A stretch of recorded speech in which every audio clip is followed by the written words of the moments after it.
This is going to be another walk and talk as I go to get cigarettes on Saturday. I think it might be the 9th of July, 2011. Ugly street, Saint-Denis, outside Paris, France. Got something on my mind. I got an email from Gerard Canta in the United States a couple of days ago. Amazon.com is selling new copies of my book for $45. And I'm really annoyed. He just dropped his phone. I'm really annoyed because I wrote to them last year and I said stop selling the book. Both editions are unauthorized. One is by Velvet, who's affiliated with the nefarious Creation Books in England. Many writers have contacted me since my dealings with them.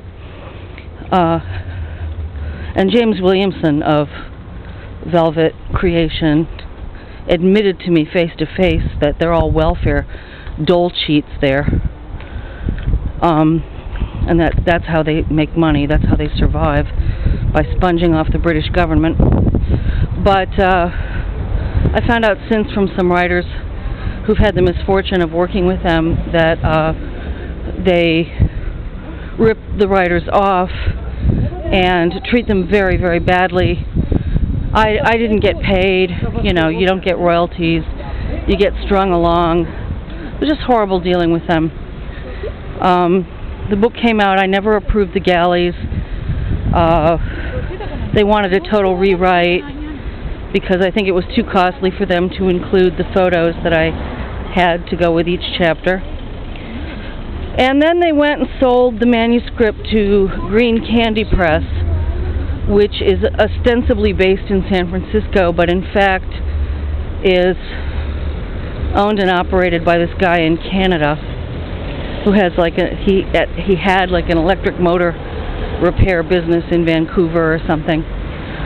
He uses a mail drop address in San Francisco. And Carl Wenckless, who was the founder of the Underground Literary Alliance, was the only person who came to my defense and managed to squeeze an $800 payment for me, which I kicked 10% of it back to him, along with my sincere thanks.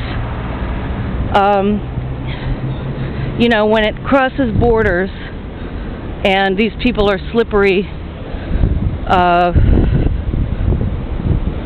it's just pretty much hard to, well, I mean, I had money to hire a lawyer, but I couldn't find anybody to take it on. The Green Candy people butchered the manuscript even further. And about 5 years ago, they promised me in writing that they were just about to shred any remaindered copies that they had left. But obviously they haven't, because Amazon.com says that they have dozens of new copies, which either turned up somewhere or else the book is being reprinted without my knowledge or consent, and sold to people for $45, whereas you used to be able to get it for like $10, maybe 11, sometimes less, lightly used perhaps.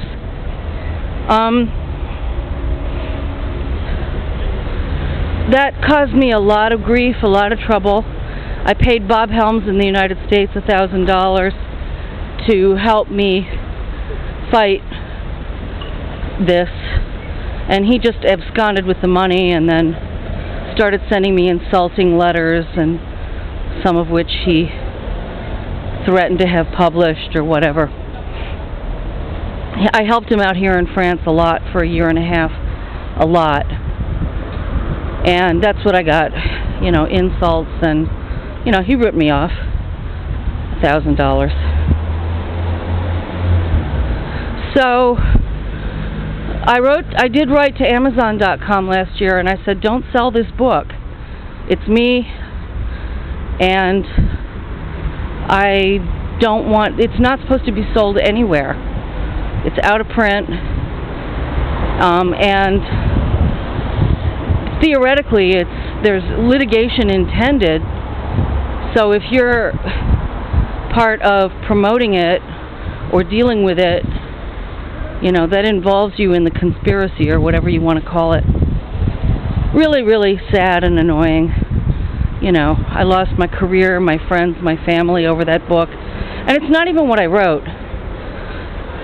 I do have the original manuscript plus part of a sequel and the photos, and hope to find a real publisher. Okay, thanks for listening.